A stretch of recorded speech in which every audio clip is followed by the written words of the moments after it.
Hello and welcome to By the Book. I'm your host, Joe Hebert, and we're continuing our course on truth, justice, and leadership.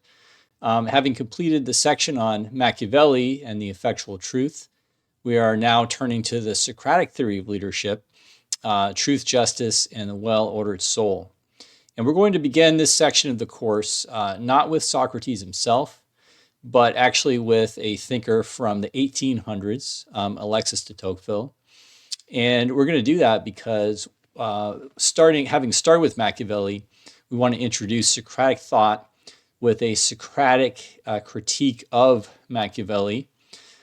This isn't going to come out directly because Tocqueville is not so much discussing Machiavelli per se, but he's discussing the influence of Machiavelli or Machiavellian principles and practices in modern society.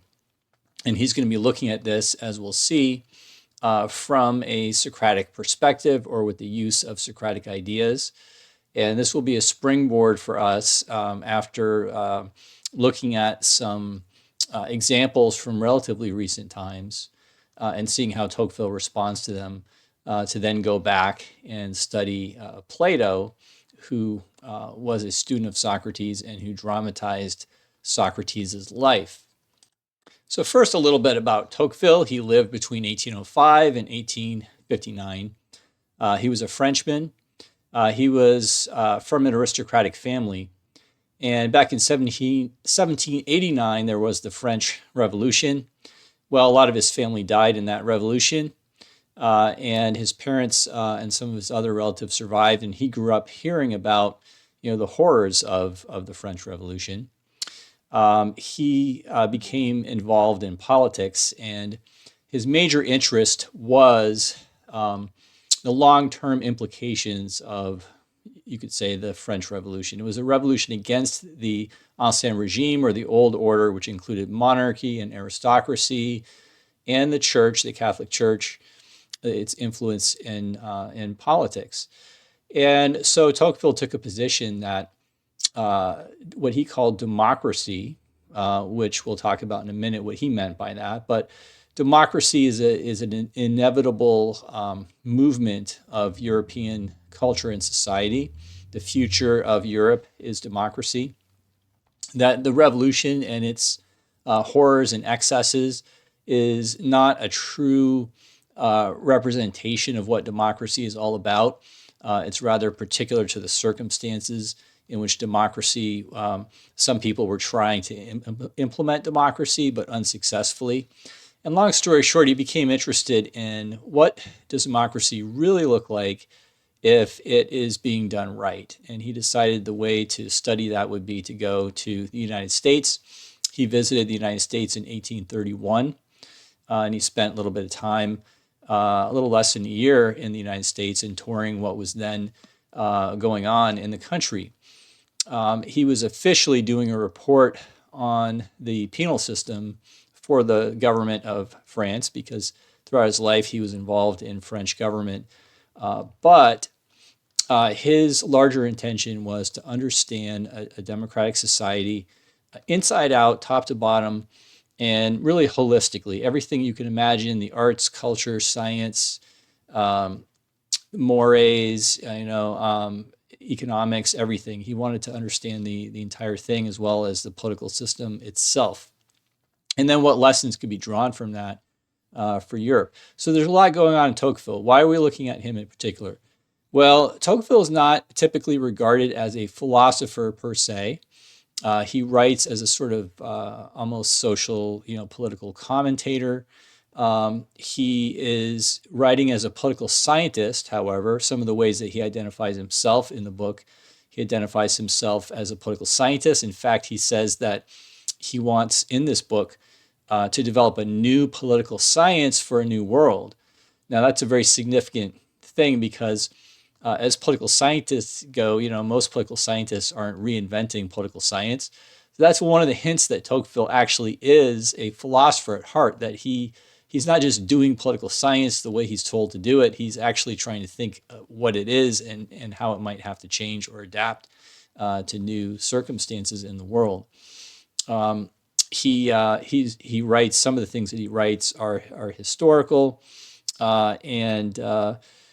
but one thing to see about his method of how he approaches these things is that Tocqueville, in his notes, and we have very extensive notes that he took while he was writing this book, and letters that he exchanged with people as he was writing it.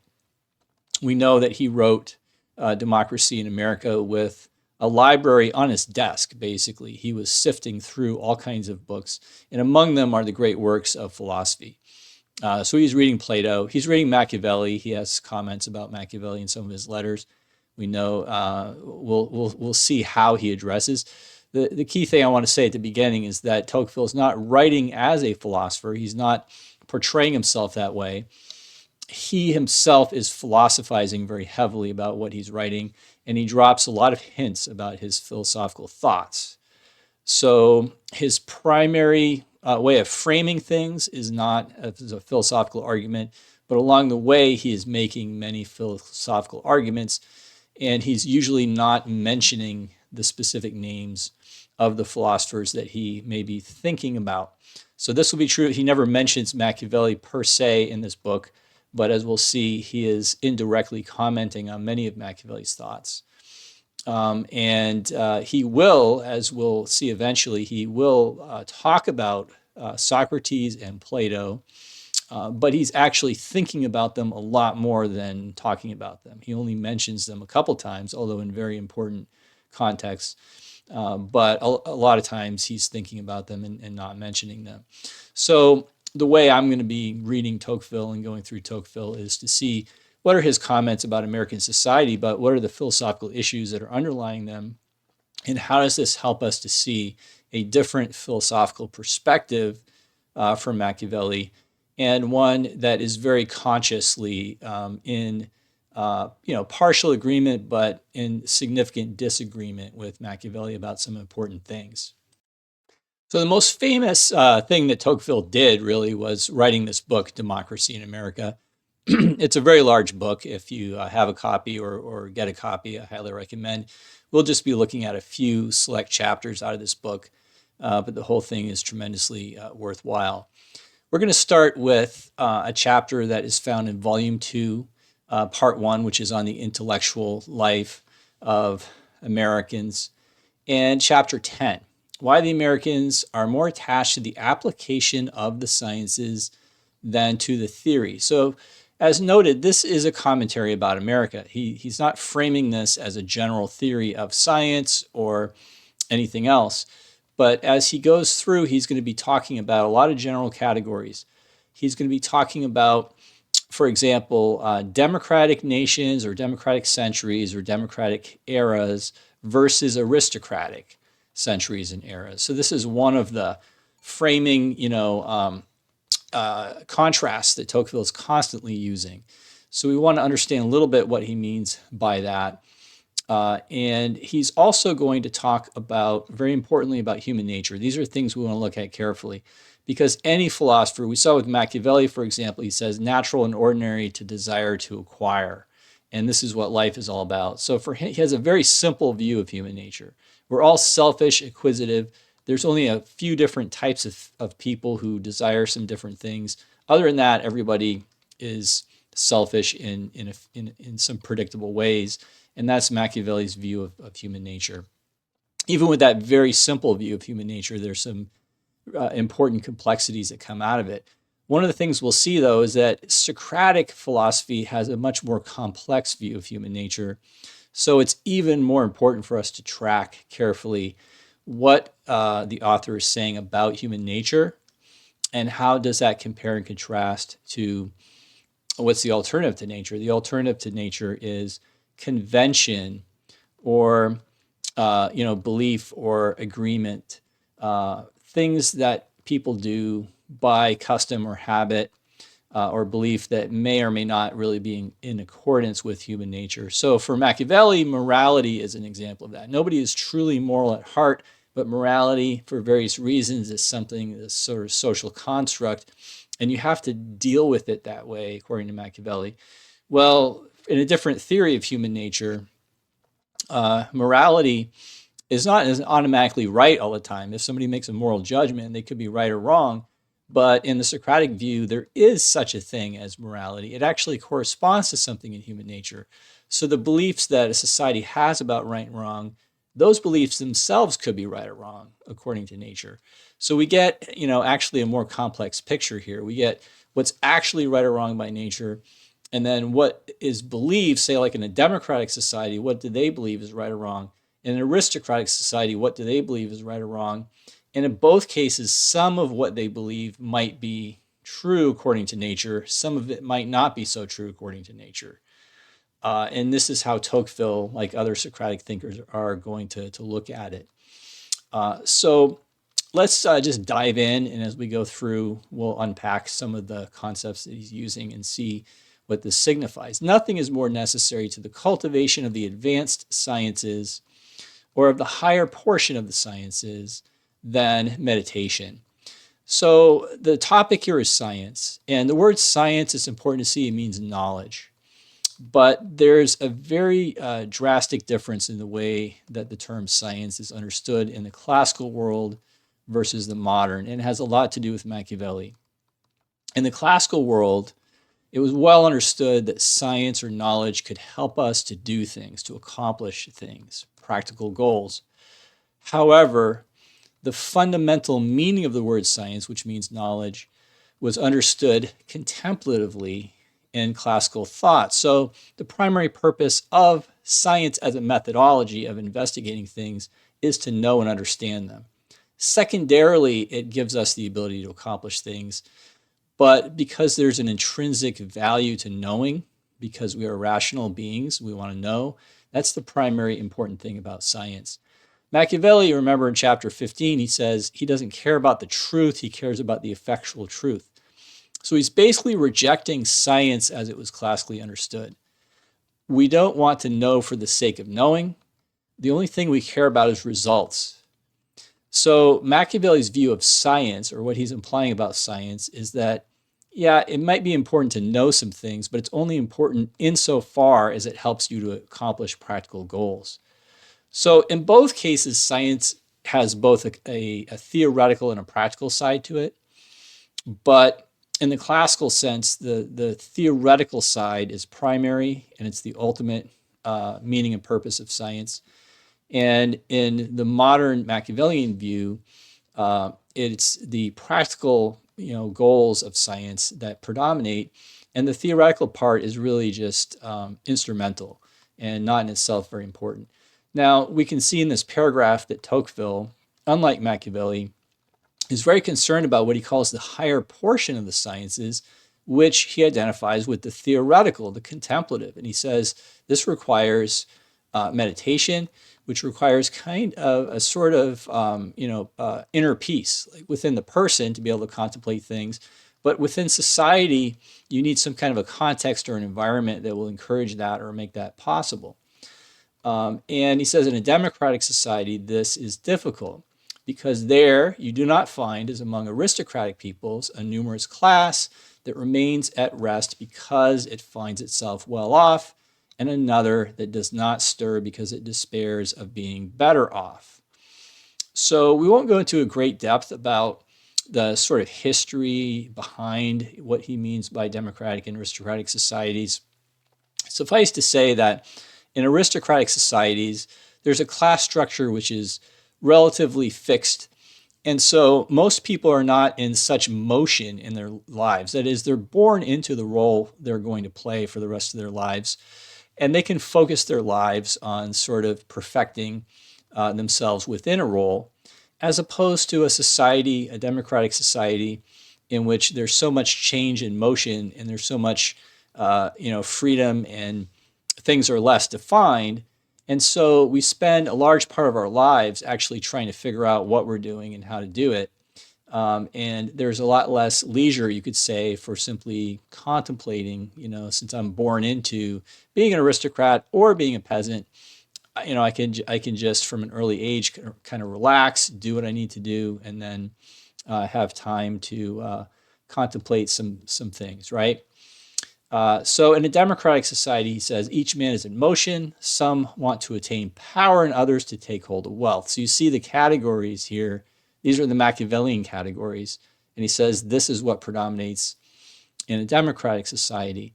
So it's not accidental that Machiavelli is talking about founding on the people, and that Tocqueville is saying a democratic society has these Machiavellian priorities, right? These really go together. A society that is dominated by the people, by the majority. Tocqueville is partially agreeing with Machiavelli in the sense that such a society is likely to be focused on the things that Machiavelli said they would be focused on. But Tocqueville's evaluation of this is quite different from Machiavelli. He doesn't completely reject it, as we'll see. He has a lot of sympathy. He is generally in support of democracy, but he is a critical friend of democracy, as he puts it. He will point out flaws and limitations as well as the virtues of the society. And it's precisely the things that Machiavelli is encouraging, the focus on power and wealth, that Tocqueville is going to have some critical comments about. So in this case, what is his point? Amid this universal tumult, this repeated clash of contrary interests, this continual march of men toward fortune, we see, Machiavelli calls on us to conquer fortune, and Tocqueville sees that this is going to be an obsession in a democratic society, that we're always trying to make a fortune. We're always trying to obtain more power or wealth, to have more of what we desire. Where to find the calm necessary for profound intellectual syntheses. So Tocqueville's concern is, what about the calm that you need to think clearly, to understand the nature of things? Was that a concern for Machiavelli? No, but as we're going to see, that's a major concern for Tocqueville. And it's going to reflect a different view of human nature that he has. This is part of our nature as human beings. If we don't do it, we're going to be unhappy. So where are we going to get the chance to do that? How to fix your thoughts on some point when around you everything moves, and you yourself are dragged along and tossed about each day by the impetuous current that drives everything.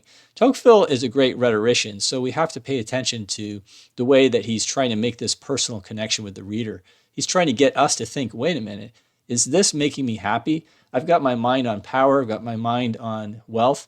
And as we're going to see, Tocqueville is very sympathetic to a certain degree with the fact that in a democratic society in particular, we have to focus on these things because there's no prearranged order of society. We have to make our own way in the world. So we need to think about those things. But he also wants to get under our skin a little bit and say, are those things making you happy? Are those things able to make you happy? Or isn't there something else missing? And in this chapter, he's calling attention to the importance of intellectual contemplation, and where's the room for that in a society that is obsessed with the acquisition of power and wealth. So in this paragraph, Tocqueville is making a distinction very similar to Machiavelli's distinction about the effectual truth versus the theoretical truth. And he also connects it to the habits. Human beings are creatures of habit, so if we tend to focus on certain things day after day, we're going to get stuck in that. And we're going to be good at doing that, but we're not going to be good at doing other things. So in this case, he says the habits of mind that are appropriate to action are not always appropriate to thought. So a life of constant motion and action, he says, is going to dehabituate us from how to think clearly. Now, why is that? The man who acts is often reduced to being content with approximation, because he would never reach the end of his plan if he wanted to perfect each detail. So in the active life, we don't have the leisure, as he puts it in a little bit later here, we don't have the leisure to try to think through to the truth of things in great detail. He must rely constantly on ideas that he has not had the leisure to study in depth, for he is helped much more by the expediency of the idea that he is using than by its rigorous correctness. And everything considered, there is less risk for him in making use of a few false principles than in taking up his time establishing the truth of all his principles. So you see how the theoretical truth becomes a luxury that we can't afford, and we settle for the effectual truth. Overall, it's going to work. I'm going to get the power and the money that I want out of this. So is it really true? Is it really right? That's a secondary concern and ends up getting swept aside. The world is not controlled by long, learned proofs. This is the Machiavellian worldly wisdom, right? The world isn't governed by exactitude and precision and things like that. The rapid view of a particular fact, the daily study of the changing passions of the crowd. So in other words, what do people want now, as opposed to what's really good for us? What is popular, for example? It's a much easier and more practical question than what is truly beneficial.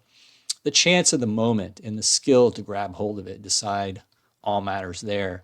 So you can see how this conquest of chance and everything, Tocqueville perfectly understands that Machiavellian notion of just go for the effectual truth, but he's calling it into question here. He's going to say, I understand why people think that way, but how does that really benefit them? So here's where we're going to see Tocqueville really breaking from Machiavelli in a very clear way. He's going to make some distinctions which Machiavelli would not or could not ever make about our choices and behaviors.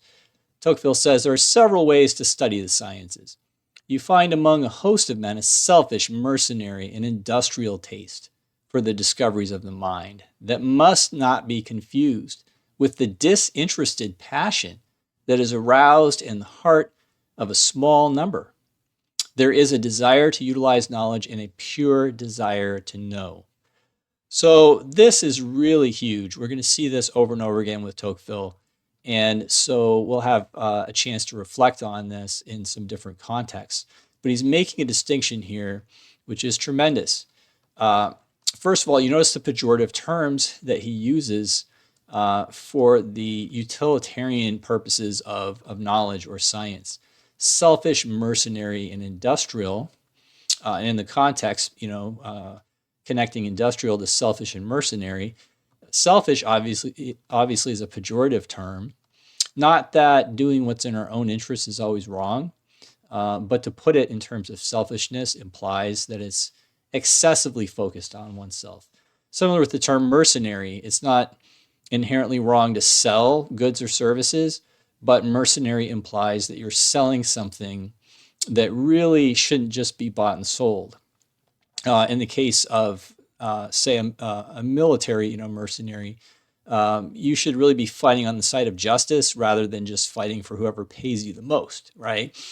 And industrial implies that you're doing it for a profit. So these are all motivating, these are passions and motivations that we would have for gaining knowledge. And he's speaking of them as if they're bad things, right? And later we'll see Tocqueville is not saying that the pursuit of money or pursuit of material goods is inherently bad, but he does have a criticism of the excessive focus on that. And in this case, what he's trying to get at is that there is a higher meaning and purpose to science, and it will get lost if we reduce science to simply being a means of acquiring things. And he wants to make it clear that that is a distortion of something that by nature is greater, has a greater potential. Now, what is that? He calls it a disinterested passion that is aroused in the heart of a small number. So the small number indicates this is a matter of excellence. It's a matter of virtue, of greatness, of perfection. It's a difficult achievement to cultivate this kind of disinterested passion. But what does he even mean by disinterested passion? This is one of those expressions that I think is really it's hard to understand at first glance, but the more we delve into that, then the easier it will be to understand Socratic thought. Because Socratic thought is not saying that there's some objective good and we just have to do it like robots because, hey, that's the good. It doesn't matter if we like it or not, just do it. You could characterize like Immanuel Kant, a modern philosopher, as arguing something to that effect. Morality is good just because it's moral. We can't have any ulterior motives. But in Socratic thought, there's a similar but ultimately very different idea. Virtue is certainly to do what is good because it is good, but it's not simply doing it in a passionless kind of way or without any other motives, but quite the opposite. What's good should actually be desirable for us. What is good is desirable. We'll see Thomas Aquinas will say, he'll define the good as what is desirable. So it's not whatever we desire is good. We could desire things that are bad, and we may not desire what's good, but what's good is objectively desirable. That is actually worth desiring it. It makes sense to desire it. And so if our internal life is in the right shape, and this is where the idea of the well-ordered soul that we're going to get into with Socrates, if our soul's in the right shape, then we will desire what is good because it is good. And we'll be fulfilled by what is good because it is good and because we desire what is good. And Tocqueville is employing this concept, what he calls a disinterested passion, a passion for something not because it brings us money or power or any other external good, a passion for something because it is good, and primarily without the need for any other purpose. So I like to use the example of looking at a sunset, for example. Now, maybe if you're a photographer, professional photographer, and you look at a sunset, you think, oh, here's an opportunity to, make money or become famous by taking a great photo. But for the most part, if we're stopped looking at the beauty of a sunset, we're not looking for some other benefit. We're not looking to make money or to get power or fame out of the sunset, right? We're just in awe because it's beautiful. And that's the nature of the good in Socratic thought. The good is good because it is good. We desire it because it is good. We take pleasure in it because it's good. We don't need any other purpose behind it. And Tocqueville is saying that's what science really is. Science is the goodness of knowledge because it is true. The fact that something is true means that we, as human beings, we desire to know it. And he calls this a pure desire to know. I do not doubt that occasionally among a few, an ardent and inexhaustible love of truth is born that feeds on itself and gives constant delight without ever being able to satisfy itself. So this is an interesting aspect of Socratic thought. There's a certain kind of dissatisfaction which is actually beneficial. It's not a frustrated kind of dissatisfaction.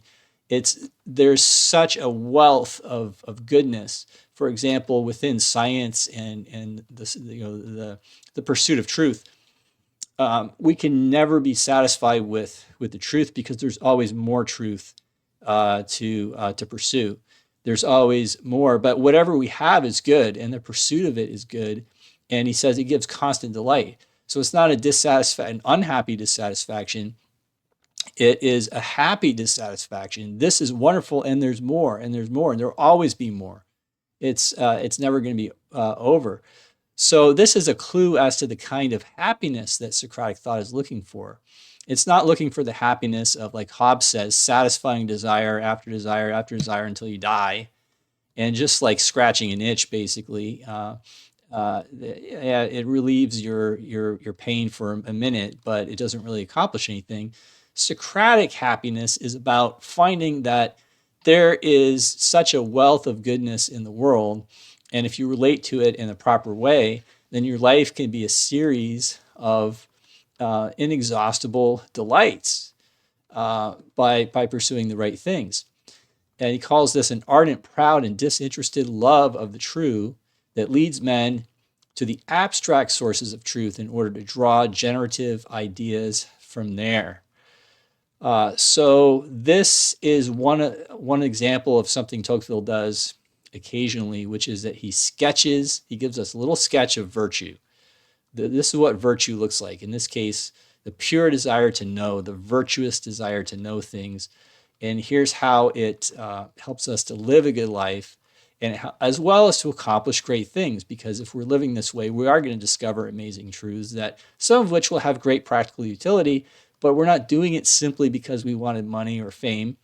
If we're really virtuous about it, we're doing it because we love the truth and we can't get enough of it.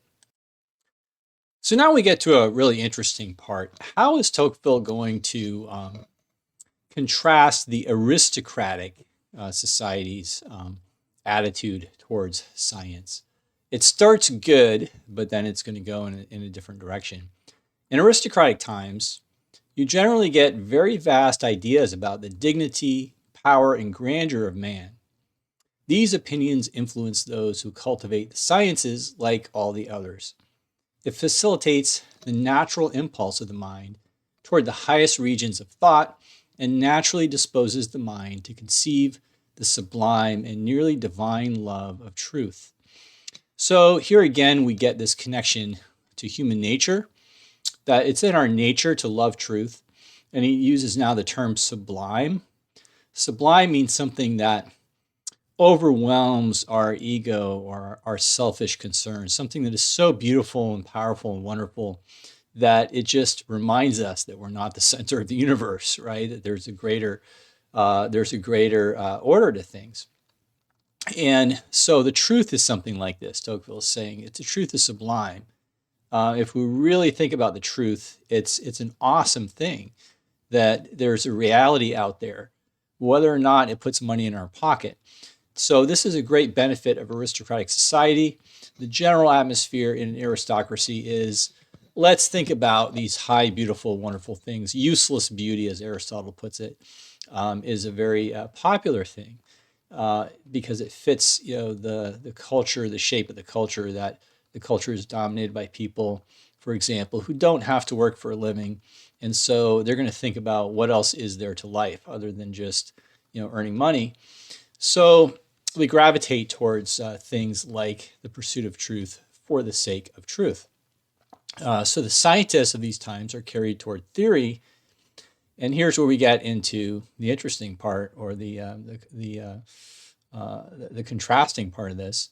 It often happens that they conceive an ill-considered scorn for application. So here's the downside of the aristocratic attitude. Not only that it's good that it appreciates the greatness and the beauty of truth, but that it actually scorns practice, as if practice is an inherently bad thing.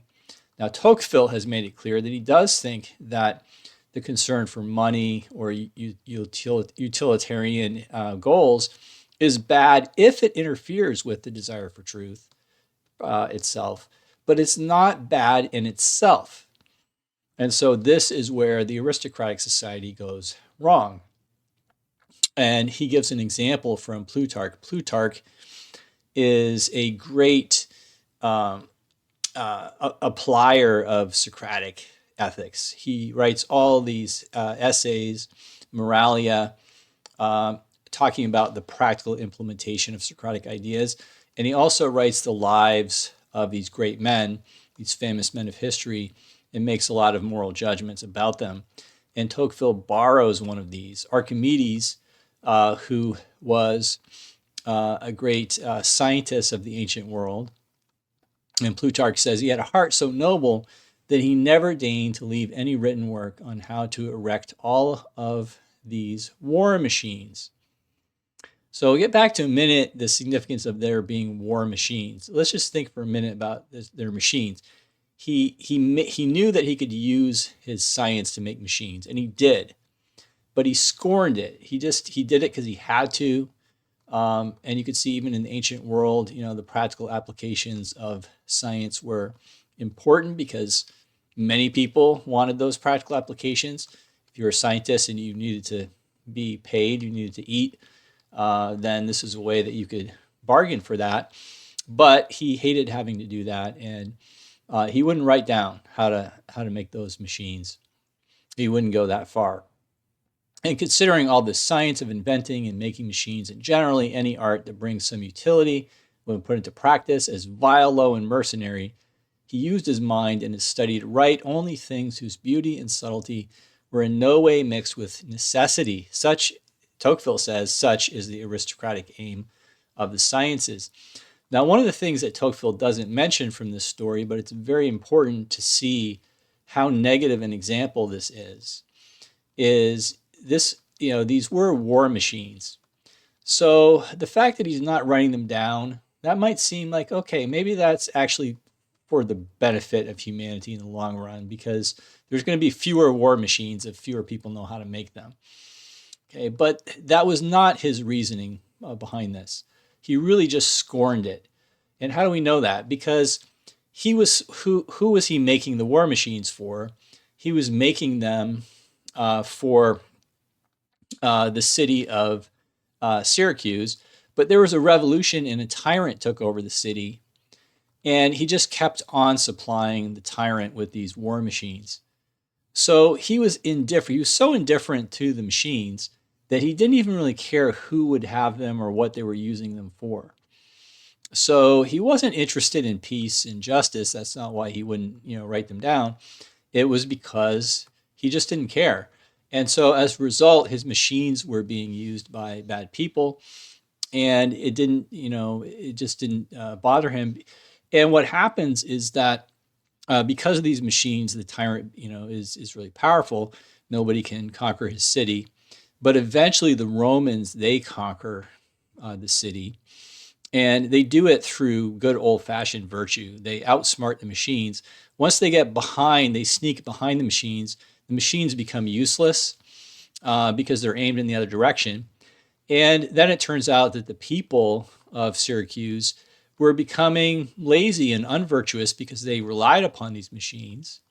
And once the Romans snuck in and got behind them, they couldn't defend themselves. And the Romans overthrew that regime, which was all for the good. But the worst part for Archimedes is that a Roman soldier found him, and he was doing a mathematical problem, and the soldier tried to arrest him, and he basically said, "Go away, I'm doing some math," and the soldier got angry and killed him. Now the Roman commander found out, and he was enraged, and he punished that soldier, and he gave honor to Archimedes in his death, because he realized, okay, this is a great scientist, we shouldn't have killed him. But the story still kind of indicates this arrogance of Archimedes. It actually got him killed. So from that, there's something intrinsically wrong with it, I think Tocqueville is saying, because it's just a prejudice. It's not nature. This is where we really have to track the difference between nature and convention, because the conventions of an aristocratic society are promoting nature in some ways, promoting a natural desire for truth, but then they go astray from nature when they actually look down on practicality as being inherently bad. That is not true by nature. By nature, we have to have practical techniques and practical resources, and there's nothing intrinsically wrong with that. So it is intrinsically wrong to despise those things, but there's also a practical problem, obviously, with despising practical things. And in this case, there's at least two things that happen, negative consequences. One, that Archimedes is supplying an unjust regime with weapons because he just doesn't care about what they're being used for. And the second is he gets himself killed out of his total disdain for what's going on and any kind of practical reality around him. So now we get to the leadership portion of this. And we saw that for Machiavelli and for others like Woodrow Wilson, leadership is about a couple things. On the one hand, it's about control, maximizing power and control. And the other is satisfying desires of the people. And the two are related because it's by making the people realize that they can best satisfy their desires, or they can really only satisfy their desires by obeying you, that helps to maximize your power and your control over them. But from a Socratic point of view, this is not the goal of life in general or of leadership. Maximizing power, as we're going to see, is not the goal any more than maximizing wealth is the goal. Rather, it's cultivating the things that are intrinsically good and that bring happiness. And wealth and power can promote those good things, but not necessarily. Wealth and power, from a Socratic point of view, are not ends in themselves. They're means to ends. And so if you're using them properly, then it's great. But if you're misusing them, then they're bad. But in either case, they're not the goal. They're a possible means to the goal. But the goal is to do what is good and true and beautiful. So leadership then is actually trying to direct people towards what is good and true and beautiful, But the thing is, you can't force people, like in this case, we're talking about a love of truth. You can't force people to love the truth. You can't force people to love. That's why Machiavelli rejects love as a goal of politics. You can't make yourself love, so forget about it. Well, for a Socratic leader, the goal is not to make yourself loved. The goal is to help people to love what is true, good, and beautiful. But it's still true that you can't make them do that. And so Socratic leadership is very different. It's not about forcing people, to do the best thing. It's about trying to encourage them somehow to do the best thing. You may have to use force in some cases, but that isn't the central and fundamental, essential character of leadership. Leadership is about helping people to discover and to appreciate these higher goods and to pursue them. So how do you do this in a democratic era? This is where Tocqueville starts to analyze it like a leader. It says, okay, I believe in high scientific vocations. That is, some people are called to this. It's going to be in their heart, and if they possibly can, they're going to pursue science. If democracy does not lead men to cultivate the sciences for their own sake, on the other hand, it immensely increases the number of those who cultivate the sciences. So a downside of democracy is that it doesn't remind us about the beauty of truth and the desirability of truth per se. It's reminding us every day about utility more than truth. But on the other hand, for the sake of utility, it's educating a lot more people in science because we need them for practical purposes. So in other words, it could accidentally trigger, somebody to get into science and then realize, my goodness, there's a truth out there and I'm going to pursue that. So he says, it cannot be believed that among so great a multitude, there is not born from time to time some speculative genius inflamed by the sole love of truth. You can be sure that the latter will work hard to penetrate the most profound mysteries of nature, whatever the spirit of his country and of his time. There is no need to aid his development. It is enough not to stop it. So as a leader, Tocqueville is saying, okay, you can't control people. You can't make them do what is right, but you can think strategically about this. And you can think, well, it's too bad that nobody wants to talk about the beauty of truth and the attractiveness of truth. But strategically, we can think that if we encourage many people to be scientists, even though the general rationale is utilitarian, that it is going to stimulate some of these people just by their own nature. They are going to realize that there's more to it, and they're going to catch on fire, and they're going to pursue the truth, and that's going to be a beautiful thing. Now, on top of that, of course, Tocqueville is writing this. So just as Machiavelli writing The Prince is trying to influence us to think in a certain way and plant the seeds for future developments, Tocqueville in writing what actually I should have mentioned is after the Federalist Papers, this is probably the most famous and widely cited book on American democracy. And American democracy continues to be sort of iconic in the modern world as a template of democratic society in a democratic era. So Tocqueville, by writing about democracy in America, is able to write something that he's hoping is going to influence how people think in the future about things. And he's planting the seed here of saying, is it possible that you are one of these people who is going to be totally devoted to the love of truth, even though your society around you is not talking about that, but you know in your heart that that's what is really good and important. And by writing this, he's making that more likely to happen to somebody down the road. But in this next quotation, Tocqueville talking about those who are called to lead the nations, he does this a lot in Democracy in America. He will, pause and talk about leaders of democratic society. So even though democratic society is much more egalitarian, obviously, than aristocratic society, it's a lot less stratified, and everybody is fundamentally equal. But of course, in practice, there will always be people who emerge as leaders in various contexts. And Tocqueville himself, obviously, is a leader not only in his political activities, but in writing this book, as mentioned. He is trying to influence the thinking of the future. One of the groups that he's aiming to influence is the leaders of the future.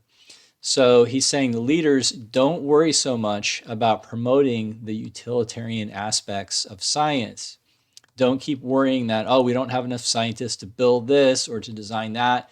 Said this is going to be a natural impulse of democratic centuries.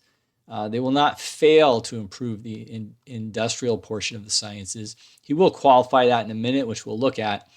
But his general thought is that is not likely to fail.